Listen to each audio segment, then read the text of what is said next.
We now return to Let's Play Shadows of New York, this time without the music because two of the videos have been struck by copyright as soon as I put them up. So in order to avoid YouTube chopping up the audio, we're just not going to deal with it at all. Anyway, Julia is here in the office of Mr. van der Weyden. Thank you for having me, Mr. van der Weyden. No need, no need. I'll be happy to assist your investigation in whatever way I can, Miss Swinsky. A sickeningly sweet smile, and this office, spacious but oppressive. Here's a man who knows how to subtly unnerve people. Does he even realize it? And I'm sure the presence of the esteemed Addison Payne will guarantee I'm totally transparent. Am I right, Addison? Looks like I've interrupted a friendly meeting. In the far corner of the room, I spot glasses of blood and two spittoons. Vices and follies of the rich. Are you sure I'm not wasting your time? Not at all. Busy as I might be, I can't say I'm not curious about the findings in the case. Yes, my thoughts exactly. So, how are you handling your newfound responsibilities? I'm managing. I'll start by asking the obvious. Where were you the night Douglas Callahan met his untimely demise? Van der Weyden raises an eyebrow and then lets out a restrained chuckle. Hear that, Addison? I might be suspected of foul play. Exciting, isn't it? Carter, no antics, please. Just answer the question. Of course. Well, I was right here. Just like I told Prince Bernard, as much as I love to celebrate my power, sometimes one has to celebrate the amount of work piling up on their desk. So your alibi is you were right here. Alibi? Yeah, I suppose. Can anyone back up your story? Well, I did make a few business-related phone calls as I was working, so there's that. That doesn't really answer my question, does it? He regards me with a stare reserved for a troublesome child. Miss Sawinski, this right here is my private little fortress, a space specifically designed to make me focus. I don't really let people in to break that focus. Aside from occasional esteemed guests such as yourselves, of course, and a few wonderful Mexican women responsible for the cleaning duties. So you don't have an alibi. The look in his eyes screams, why won't you at least pretend to try and get on board with my program, kid? I suppose, but why would that matter? Because I found something that belongs to you on the victim's person. Pardon me. Took the words right out of my mouth. We're not talking a murder weapon or something like that, are we? Just rewrite the script. No, it was a short list of 4 names, unaffiliated kindred whose services could be useful to anyone interested in toppling the current power balance in New York City. Tamika, Hope, DeAngelo, and Agathon. Excuse me, Miss Sawinski, but I'm afraid I don't follow. How is that something that belongs to me? I have it on good authority that it's a short list you've been shopping around to anyone interested here in New York City, be it the Camarilla or the Anarchs. Addison tenses up, and his host is not happy about it. This is just preposterous. I'm calling your bluff right here, miss. No, the bluff is coming right now. Mr. van der Weyden, if you want to voice concerns about the information I have, how about you voice them to Kaiser, not me? Addison turns to van der Weyden, clenching his lips and gripping his wheelchair armrests tightly. For a brief moment, the ever-present smile on van der Weyden's face goes missing, and the expression that replaces it reminds me of a horrifying void. Like a sneak peek into what's really going on in his soul. He quickly collects himself, but the image is burned into my retinas. I think these sorts of unsavory rumors are circulating around me. I should be grateful you let me know. So you're denying it? Of course I'm denying it, categorically. You can bet your life savings on it. I certainly hope it is nothing more than an unfortunate blunder. Et tu, Brute? Come on, Addison. We've known each other for years. Yes, and what about it? Sweet Jesus, Addison, I will get back to you in a second. Any more questions, Miss Sawinski? Any of the names on the list sound familiar to you? No. I mean, yes, that is my long-estranged child on your list, but that's just another reason why I'm flabbergasted anyone would consider it mine. I see. Well, I hope you understand why I'm considering you a prime suspect now. Yes, and I swear to clear my name as soon as possible. Scout's honor. Any more questions? I'm good for now. Sheriff Al-Asmai will probably contact you later. I will get in touch with him myself, ASAP. Once again, thank you for your work. He extends his hand toward me, practically forcing me to shake it. Then he puts his hand on my shoulder to lead me to the door, all too eager to see me off. Out of sheer curiosity, Mr. Van der Weyden, I have one more question. It may be a bit random. I really didn't need to ask it, but I wanted him to die inside for a moment. Of course, my dear. His slightly strained tone suggests I may have succeeded. You seem like a person who couldn't live outside of New York City. By chance, have you listened to Howard Stern's talk show after the World Trade Center fell? A tad unsure, but once again carefully controlled chuckle. A tad unsure, but once again carefully controlled chuckle escapes his mouth. Geez, that is random, but, well, New York, born and raised, just like you said. Of course I did. Your opinion? Same as everyone else. It was the spiritual guidance we needed that day, coming from the unlikeliest of places. A visceral response that verbalized everything we felt. A beautiful moment of unity. Not that I'm into lowbrow jokes about Pamela Anderson and the typical shock value the show tended to offer, but as far as I'm concerned, Howard did an indispensable thing that day. Why are you asking? No particular reason. I thought it might give me some insight into the kind of person you are. Well, that's the kind of person I am. Just your average New Yorker. So it seems. Well then, I'll leave you and Mr. Payne to your plans of conquering the city. Now that's spicy. Addison, I love this girl. She's gonna go far, I tell you. She's got that spunk, that glint in her eye. Goodbye, Miss Swinsky. I wish you a pleasant respite and a swift success in your investigation. Good night. I make it a point to bow to Addison's servant, not the man himself. Doubt he even noticed, but at least these visible displays of rebellion make me feel a little better about myself. All right, the faster I leave, the better. Julia. Father? How are you holding up? I'm fine, stumbling around and hoping for a miracle to happen, like always. No better place to ask for a miracle than behind these gates, you know. So I hear.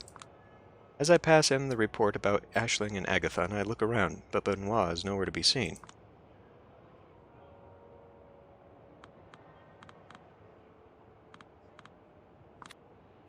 Feels nice to be able to chat one-on-one for once. Ah, yes, I knew you'd say that. I had errands to run, and I thought it might be for the best if Benoit took care of these. Wasn't in the mood for a childish spat tonight. Something along those lines. Listen, can't you think of something to placate him? Placate him how exactly? Benoit won't accept anything less than me joining a convent. He's like a worried parent. A basic gesture here and there, showing up at church from time to time and pretending to listen, would get him off your case. I mean, I've been through this song and dance before with my own worried parents when I was a teenager. Wandering in the forest until Mass was over, not even being able to smoke because they'd pick up the scent. Not the best moments of my life, you know. And a part of the reason I'm distancing myself from them. I don't need this fake energy in my life, and I'm honestly weirded out by you even asking me to lie. I'm not asking you to lie, Julia. Let me ask you this way. Are you a spiritual person? I guess I am, kind of. Always was. Suddenly being able to see ghosts did not change a thing. I think it's mostly because seeing the world as purely material seemed boring to me somehow. You are, and were, raised Catholic. So can't you find a way to express that spirituality in our church? I don't see a way right now. Why is that? I sigh.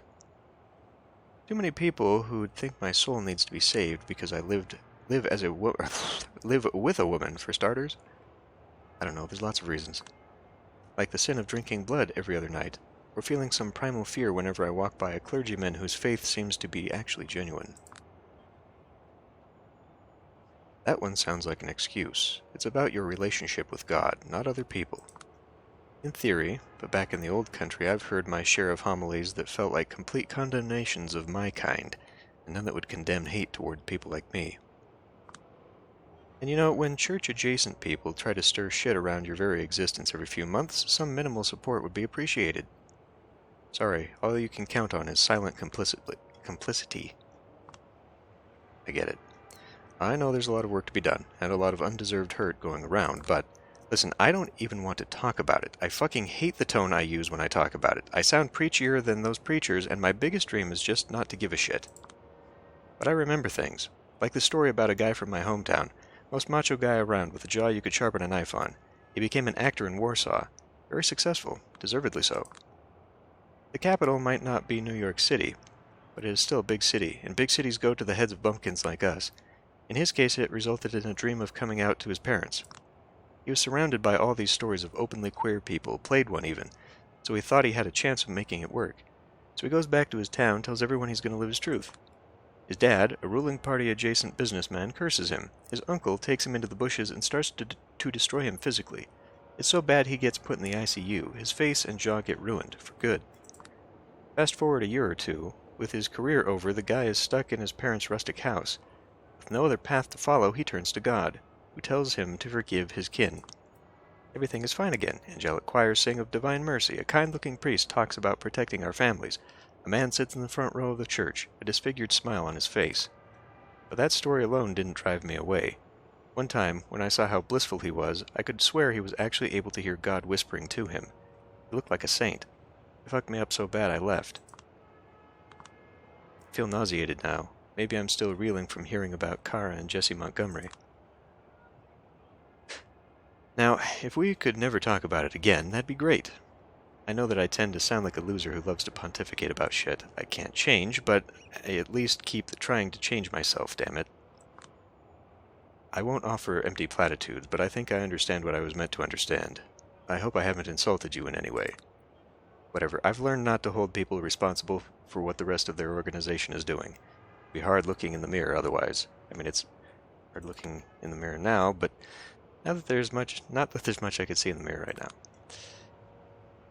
Just wondering about one thing. There's always a cross on your chest.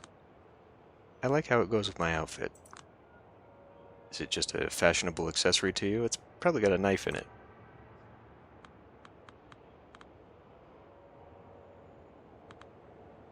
Okay, let's just walk away from him. Have a good night, Father. I find her sitting in bed, scrolling through Pinterest on her phone. So how are you doing, detective?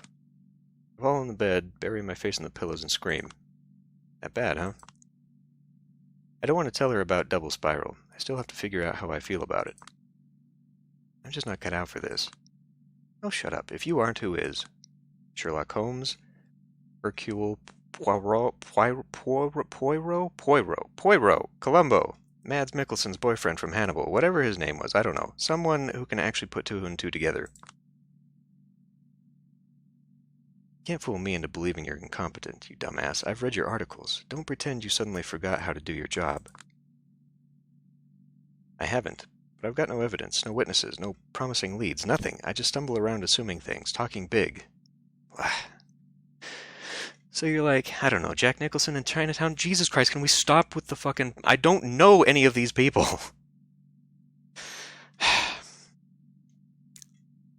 And he actually solved his case. I mean, I know Jack Nicholson. I don't know the character in Chinatown. I never watched it, or if I did, it was so long ago I've forgotten it. And then wished he never took it up. Was that supposed to cheer me up?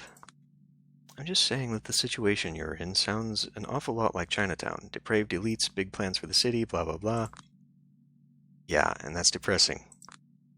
It is what it is. I just think you should approach it in this way and look for a solution to your problems outside of the box. Not as a mystery, but maybe like a trap to escape? Maybe. Throw myself on the bed again and lie there for a bit, staring at the ceiling. Then I approach Dakota from behind and tug her sleeve to draw her attention. Psst, hey. Put the phone away. Now? Come on, Jules, we can't do this every night. I've got my own work, and I need to worry about anemia. You said so yourself. Besides, I was just looking for inspiration. I rub against her clothes with my face like a cat. You're impossible. Haven't you noticed what's going on in the news? People are going absolutely insane about this virus, canceling trips and orders and... Pretty please? I can't, honey. I have to replenish my stash, and besides, I'm worried about overuse. My brain is working a bit too slow. My balance is off, and I'm just thinking how I miss meditation. She gives me clear signals she just wants an excuse, and even though it would be the responsible thing to do, I know she's insatiable. She's usually the one who takes the initiative. Let's try a final push. I bite her ear and whisper in it. No drugs tonight. Let's do this raw. She throws her hands up in the air. Victory! Jesus, you're greedy these days. Always have been, haven't you noticed? What a good person we are.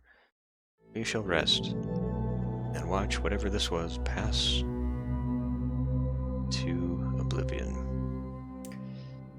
Any new... Are you kidding me? All of these are unread? Well. Oh, you're up early? Yeah, told you, got work to do. I stretch. That's admirable. Reminds me of that one quote you always used to throw around. A lot of people say you can't smoke dope and get drunk when you got kids, and that's not true. You can, but you still gotta get up in the morning. That's being responsible. That's the one. I never understood why it was so hilarious to you. Neither did I. I just accepted the mystery and made it my personal creed. I'm a responsible person. You planning to have kids? Not in a million years. By the way, you've got mail. An envelope by the door. It's from Kadir. Inside is a message saying he won't be able to make it tonight, but we'll rendezvous tomorrow to meet D'Angelo. He wants me to lay low until then, and to stay in this apartment if possible. Apparently nobody knows where Tamika is. They only know she's in trouble, and he doesn't want me near it. Okay. Well, what is it?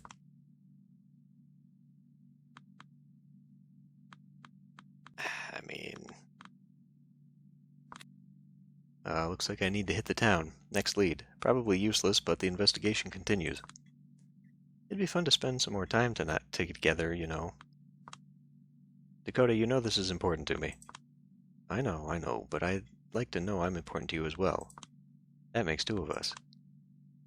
Just a few more days, I will find the killer, kick his ass, get a promotion, and we'll do something we've never done before. Like what? Good question. I'll think of something. For now, catch up with your work. I need to get going. Fine. Good luck. Stay safe. You know it. This place is weirdly empty tonight. Oh well. I'll have the usual. I feel there's a big, what are we doing in this relationship talk coming if I don't change my ways. Honestly, I'm kind of surprised it hasn't already happened. But most of the time Dakota has seemed happy enough just listening to the stories of my unlife. Even if it's all boring and normal to me, it's exotic and engrossing to her. Guess I have that going for me. Oh well. I have no idea what to do tonight, so I'll just do the obvious thing and wing it. These vagabond shoes are longing to stray right through the very heart of it, or however it went. Time to lose myself in these busy streets and pray that the answers I'm looking for are out there. And if they're not, maybe I'll at least find some amusement or blood instead. We actually have not had to drink. That has not been a thing. We've had opportunity to do so, but we have not had to. Prince of Cats. I need to resolve this thing with Dakota. As if going around in circles on behalf of the court wasn't stressful enough, maybe a visit to some quiet neighborhood will help clear my head. Or camera shyness. No, I don't want to be part of your goddamned interview. Look, can I not be bothered for one goddamn second? We are not listening. Okay, let's go this one. It looks like we're at the halfway to midnight. Anyway, why? Did we not just flip over here? Anyway. There it is, that distinct vibe of Manhattan's residential area. And an unmistakable scent of casserole enveloping the surrounding in a heavenly aura. The atmosphere of desolation makes it feel more like purgatory, though. There's not a single soul in sight. And... oh, crap. Looks like I'm not alone after all. Some guy exerts himself climbing a nearby tree.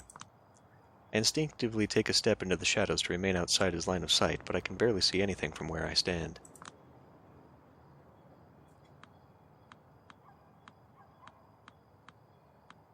Do we have... I mean, we've got obfuscation, right?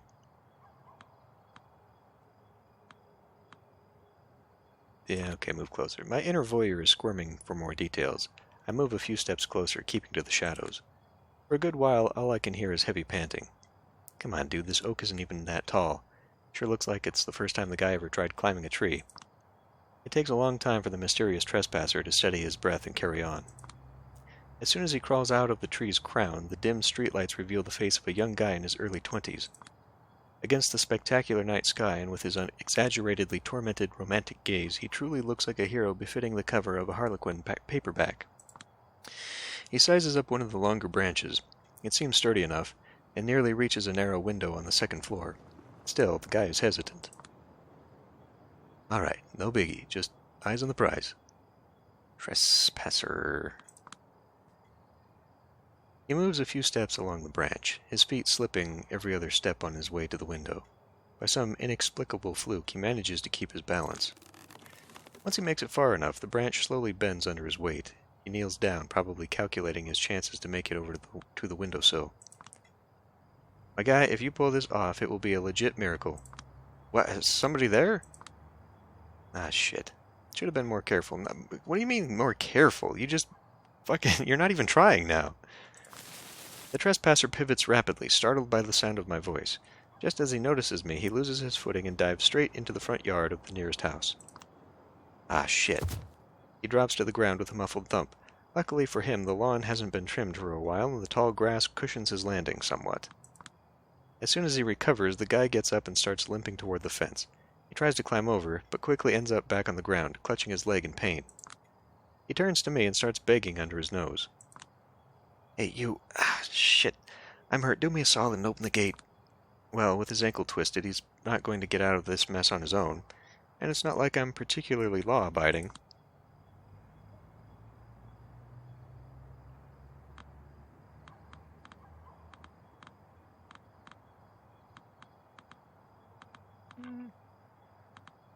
I mean, this really isn't our business. I could help him out. But I don't know, like, is he trying to break in? Is he a peeper? But do I care? Like, what I'm trying to do right now is metagame this. Like, is this important to know this guy? Yeah, whatever, we'll walk away. But I know how it goes. You save some poor wretch from a morally ambivalent situation, feel like a hero for a while, and then the universe faces you with the unforeseen consequences of your actions. You feel like shit. Somewhere out there, the invisible scriptwriter of our lives yells, "Gotcha! Should have known the world is not black and white, fucker," with glee. Sorry, but you're on your own here, buddy. Wait, don't leave me here, please! I take off just in time to avoid being noticed by a furious family man who barges through the front door and immediately lashes out at the trespasser. The soft voice of a young girl joins the ruckus after a few seconds, desperately pleading for forgiveness. Well, there's no denying they know each other. Shit.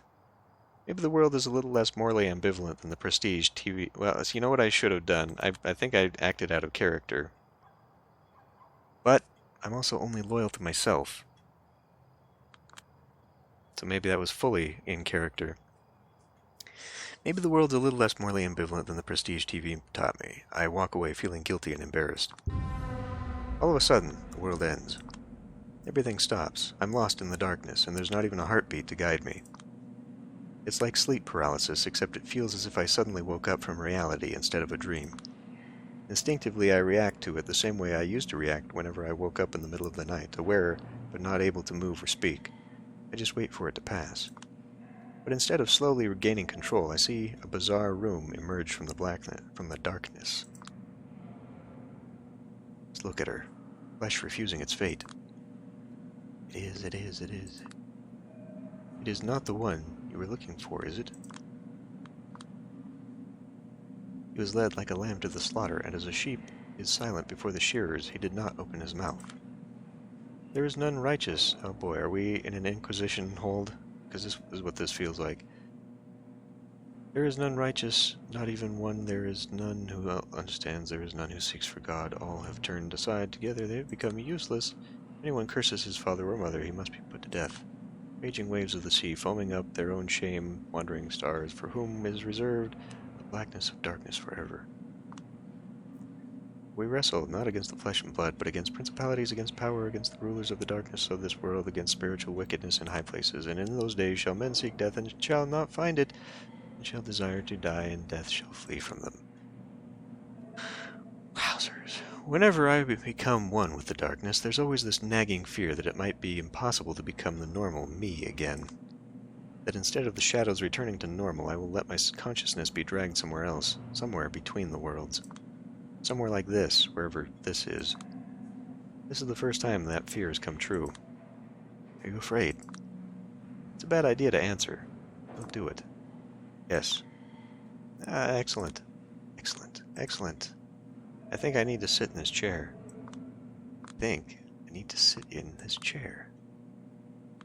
Sit in the chair. Still in the lean years and unworthy of joining the rest. However, the path is open. It is a path of obligation, liability, a debt that will be repaid one day. And when she asks you what brought you here, let your response be a scent of death. Suddenly I feel my mind beginning to drift away from here. I am slowly starting to regain control over my thoughts. No, you aren't. Yes, I am. Fine, think whatever you want. I find myself in a dark corner, leaning against a wet, cold brick wall. I think I'm conscious again, back from wherever it was. Awake, but in an unfamiliar place. Well, let's just hope it's still New York City. I emerge from the shadows to see where I am. A source of light above my head momentarily blinds me, causing me to instinctively raise my hand. As I do, I hit some sort of garbage bag with my hand. It falls to the floor, letting loose a metallic din. The fuck? Woman. I feel her hand grabbing my clothes. She brutally drags me closer. With one of my hands already above my head, I raise the other. Easy, peace, I mean you no harm. How long have you been here? Is this Tamika? I don't know. I've got no idea what I'm doing. Here, or in general, really. It's like sometimes the forces I control figure out how to control me. What are you, a junkie? No. We're kindred. Yeah. Keep your shit together, damn it.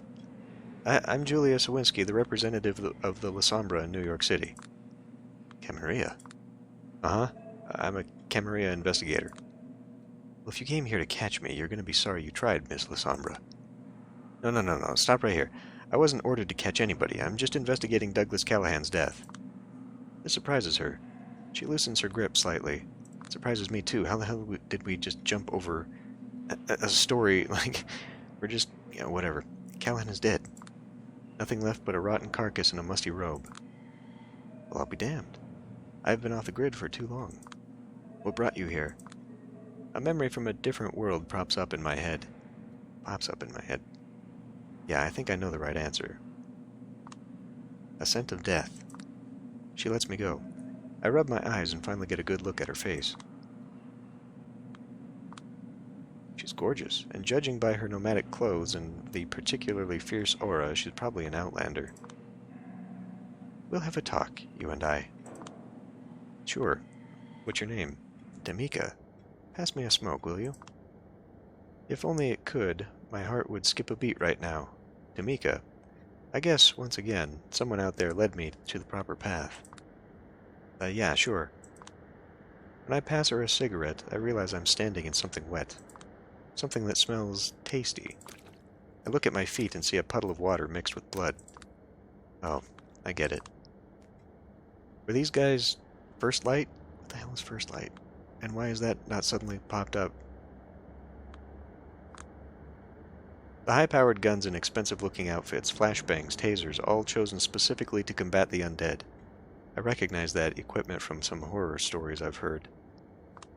First Light, SI, USSO, whatever they call themselves, they all bleed out the same. So, Inquisition. Usually before I have the chance to ask them a single question. Government-funded Inquisitors. Some claim they're connected to the U.S. government, some claim they're supported by the anti-kindred faction in the Holy See. Some have even wilder theories. You did this all by yourself? Have you seriously seen nothing? Nothing at all? I shake my head. Believe it or not, I have no idea how I got here. I just kind of let the shadows guide me. Is that a Lasombra thing? I've never actually talked to any of you. No idea what you guys can actually do. Still learning the ropes myself. Both the flow and all that. My embrace was just a few months ago. Huh. So you folks are with the Ivory Tower now. Last I checked, you were with the Sabbat. The Camis wouldn't forgive all of the trouble you've caused them overnight. Again, I'm practically still a neonate. I just know there's a lot of bad blood between my clan and the others, and that I can expect at least one glare of pure contempt whenever I visit Elysium. Ah, I see. We smoke in silence for a while. Well, I'm willing to bet she did kill them all by herself, so we should probably ask a little bit about this. Although I think that, given that we actually have a position in the camera, we would probably know this. Yeah, let's be more inquisitive as to what happened here specifically. We probably are fully aware that this is a thing. You haven't answered my question. You did this all by yourself? Yeah, I've been hunting these guys for the past few months. Aren't they extremely dangerous? Almost got me for good last year. Took me a few weeks to get back in action. And why are you doing this? So I guess canonically we were not supposed to have screwed up the meetings in the previous game, and all four probably were meant to be there to help.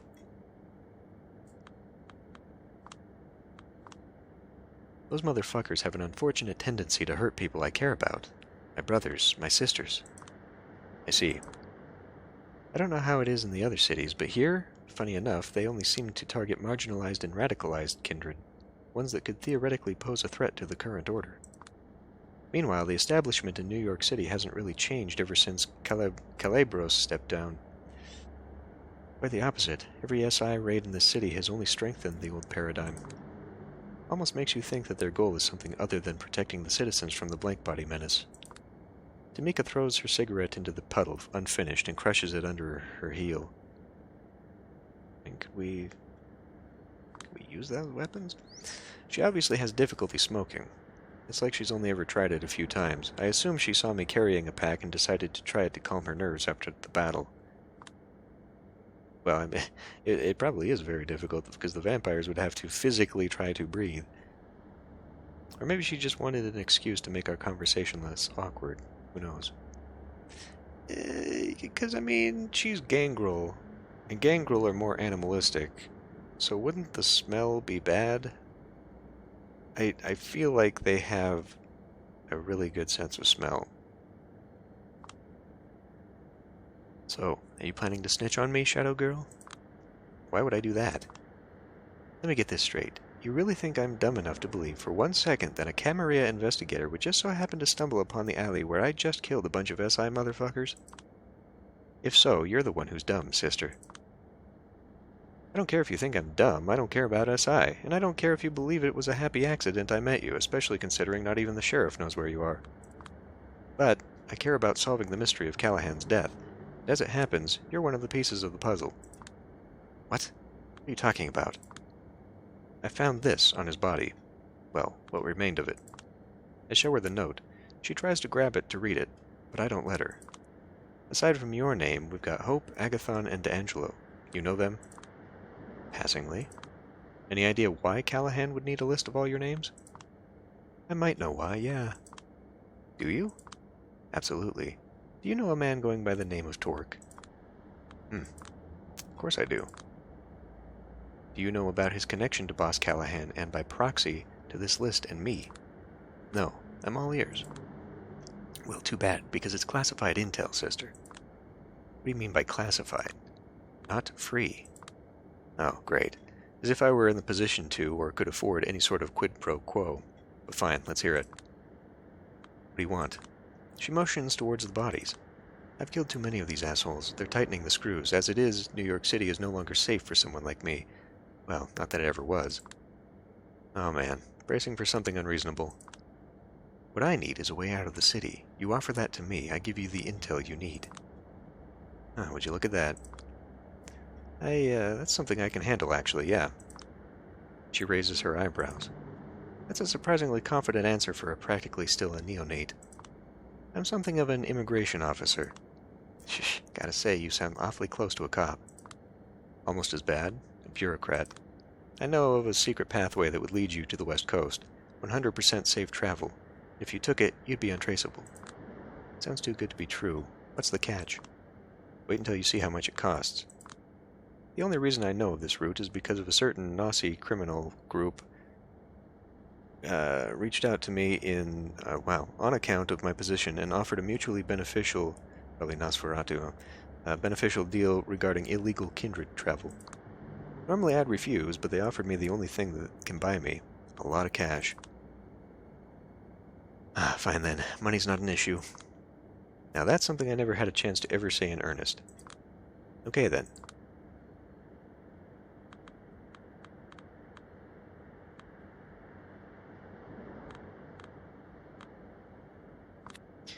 Alright, it's a deal, but who scratches whose back first? She ponders my question for a good while, studying me before she decides on a response. Have you met Torque before, in the course of your investigation, or before? I wanted to, but on the Anarch side, I only managed to meet Mia. She wasn't keen on the idea of the two of us meeting. Ah, yes, Mia. Her expression betrays she's got some vicious stories to tell, but it would be beneath her to divulge them. Too bad. Maybe it could have been a bonding experience. So here's the thing. A few months ago, Torque and I were together. A lot of things happened, and long story short, I no longer feel close to him. But from what I know, he still feels close to me. Back when I thought there might be something between us, I gave him a ring that has a lot of sentimental value to me, and since these days sentimentality is all that keeps me going, I want it back. So my suggestion is, tell Torque's people I sent you to get inside their base of operations. Meet up with him, ask him your questions, and convince him to give me my ring back. You get to interrogate him, then I get to have my ring back, then you hear my side of the story, then I get to leave the city with your help. Everybody wins. More than once.